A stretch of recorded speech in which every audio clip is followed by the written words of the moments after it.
എടോ, നിന്റെ പെറ്റ ഉമ്മയല്ല മോനെ. നിന്റെ വസ്ത്രം മലക്കിയത് ആരാണ്? നിന്റെ ഉമ്മയാണ്. നിന്റെ വസ്ത്രം തേച്ചു വെക്കുന്നത് നിന്റെ ഉമ്മയാണ്. എത്രത്തോളം നാളെ കല്യാണമാണ് എങ്കിൽ ഇന്ന് രാത്രി വീട്ടിനാകെ സന്തോഷമുണ്ട്. ഉമ്മ എവിടെയാണെന്ന് ചോദിച്ചാൽ, മക്കളെ, സ്വന്തം ഉമ്മ, സാധുവായ ഉമ്മ ഈ മകന്റെ പുതിയാപ്പളയാകാൻ പോകുന്ന മകന്റെ വസ്ത്രം തേക്കുന്നു. എടാ, നിന്റെ തേന്റെ തേക്കാൻ എനിക്കറിയുന്നില്ല, ഉപ്പായി ഞാൻ തേച്ചു വെച്ചിട്ടുണ്ട്. രാവിലെ കാലത്ത് നാസ്ത കൊടുക്കുന്നത് ഉമ്മയാണ്. പുതിയാപ്പള ഇറങ്ങുന്ന അന്നത്തെ ഉച്ചഭക്ഷണം കൊടുത്തതും ഉമ്മയാൽ. ആ 28 കൊല്ലം പോറ്റി വളർത്തിയ ഉമ്മ. കൂട്ടുകാരെ, ആ പ്രിയപ്പെട്ട ഉമ്മയുടെ ഭക്ഷണം കഴിച്ച് നിക്കാഹ് കഴിഞ്ഞ കുട്ടിയാണ്. കല്യാണം കഴിഞ്ഞൊരു മാസമായപ്പോഴേക്കും, കല്യാണം കഴിഞ്ഞൊരാഴ്ചയായി അല്ലെങ്കിൽ ഒരു മാസം കഴിഞ്ഞപ്പോഴേക്കും എന്ത് ഉമ്മ! ചില പെൺകുട്ടികളെങ്ങാനും കണ്ണക്കരച്ചിന് കിടന്നാൽ ഉമ്മാടെ വീട്ടിലെന്ന ചെറുപ്പക്കാരാ, ഉമ്മയെ ആട്ടിവിടുന്ന ചെറുപ്പക്കാരാ, എത്ര പെട്ടെന്നാണ് ഒരു പെണ്ണ് ഒരു സുഹൃത്തിനെ മനസ്സ് പാകപ്പെടുത്താനും സമർച്ച ചെയ്യാനും സാധിച്ചു പോയത്. അതുകൊണ്ടാണ് ഞങ്ങൾ പറയുന്നത്, ഒരു പെണ്ണിന് പുരുഷന്മാരെ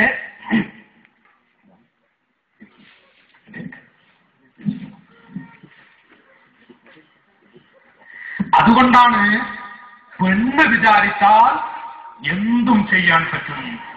എങ്കിൽ നമുക്ക് ഇവിടെയും സന്തോഷമാവണം, ഖബറിലും സന്തോഷമാവണം. ഖബറിൽ നിന്ന് എഴുന്നേൽക്കുമ്പോൾ ചെറിയ റാഹത്തും വേണം. ആ റാഹത്തിന് വേണ്ടിയാണ് നടന്നുകൊണ്ടിരിക്കുന്ന ഫിത്നകളും ഫസാദുകളുടെയും ചില ഊഹാപോഹങ്ങളും ഞാനിപ്പോൾ സൂചിപ്പിച്ചു. ഇനി ഞാനൊരു ഹദീസ് ഓതി കേൾപ്പിക്കുന്നു. മദീനത്തെ പള്ളിയിൽ സ്വഹാബികളെ മുഴുവനും ഒരുമിച്ച് കൂട്ടി സ്വഹാബത്തിനോട് റസൂലുള്ളാഹി സ്വല്ലല്ലാഹു അലൈഹി വസല്ലം സ്വഹാബത്തിനോട് പറഞ്ഞു, അല്ലയോ സ്വഹാബികളെ, അബ്ദുല്ലാഹ് ഇബ്നു ഉമർ റളിയല്ലാഹു അൻഹു റിപ്പോർട്ട് ചെയ്യുന്നു, അൻഹുമാ അന്നഹു ഖാൽ ഖാല റസൂലുള്ളാഹി സ്വല്ലല്ലാഹു അലൈഹി വസല്ലം. എന്റെ ഉമ്മമാരൊക്കെ കേൾക്കണം, ഇതുവരെ ഞങ്ങൾ തമാശ പറഞ്ഞു. എന്റെ സഹോദരി, ഈ നാട്ടിലൊരൊറ്റ ഉമ്മ എനിക്ക് പരിചയമില്ല, ഒരൊറ്റ പെങ്ങളെ പരിചയമില്ല. ഈ നാട്ടിലെ ഉമ്മകന്മാർ അതൊക്കെ ഞങ്ങളുടെ ഉമ്മയും സഹോദരിമാരുമാണ്. അല്ലാഹു നമ്മയൊക്കെ സ്വർഗത്തിൽ ഒരുമിച്ച് കൂട്ടി തെരുമാറാവട്ടെ.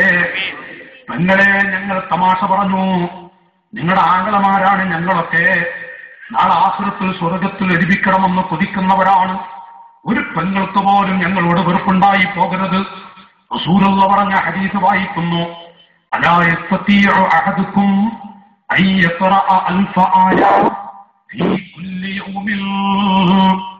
ഓ ഉമറേ, എല്ലാ ദിവസവും 1000 ആയത്തുകൾ ഓതാൻ കഴിയുന്നവരാരാ? ഓരോ ദിവസങ്ങളിലും 1000 ആയത്തുകൾ. ഏതെങ്കിലും ഒരു ദിവസത്തിൽ മാത്രമല്ല, എല്ലാ ദിവസങ്ങളിലും 1000 ആയത്തുകൾ ഓതാൻ കഴിവുള്ളവരാരാണ്?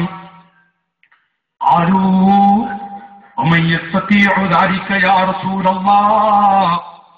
ഞങ്ങളെ പാവപ്പെട്ട മക്കളാണ് ഞങ്ങൾ ചിലപ്പോ ഓതിയാൽ ഞങ്ങളുടെ പിഞ്ചു പൈതലുകൾ വരാനിരിക്കുന്ന അന്ത്യനാൾ വരെ വരാനിരിക്കുന്ന പാവങ്ങൾ, ആ പാവങ്ങൾക്ക് മുത്തുനബിയുടെ കൂടെ നിസ്കരിക്കാൻ കഴിഞ്ഞിട്ടില്ല. ആ പാവങ്ങൾക്ക് അവിടുത്തെ പിന്നിൽ നിസ്കരിക്കാൻ ഭാഗ്യം ലഭിച്ചു കൊള്ളണമെന്നില്ല. സാധുക്കളായ നമ്മെക്കുറിച്ചാണ് സ്വഹാബത്ത് പറയുന്നത്. ആ പാവങ്ങൾ നമ്മൾ സാധുക്കളാണ്. നമ്മുടെ ഉപ്പാപ്പയുടെ കൂടെ നിസ്കരിക്കാൻ ഭാഗ്യം ലഭിച്ചില്ല. നമ്മുടെ ഉപ്പാപ്പയുടെ പിന്നിൽ നിസ്കരിക്കാനും അവിടുത്തെ ബാക്കി വെള്ളം കുടിക്കാൻ കഴിഞ്ഞില്ല, അവിടുത്തെ വാഴ് കേൾക്കാൻ കഴിഞ്ഞില്ല, അവിടുത്തെ ഒരു ദിവസത്തെ പ്രസംഗമെങ്കിലും കേൾക്കാൻ കഴിഞ്ഞോ? റസൂലുള്ളാഹി നമ്മുടെ മുന്നിൽ നിന്ന് എഴുന്നേറ്റിട്ട് നമുക്കൊരു സലാം ചൊല്ലുമ്പോ വഅലൈക്കും അസ്സലാം എന്ന് പറയാൻ പോലും കഴിഞ്ഞില്ലല്ലോ. നൂറ്റാണ്ടുകൾക്ക് മുമ്പ് സ്വഹാബത്ത് ചോദിക്കുന്നു, വമൻ യസ്തതിഉ ദാലിക യാ റസൂലല്ലാഹ്.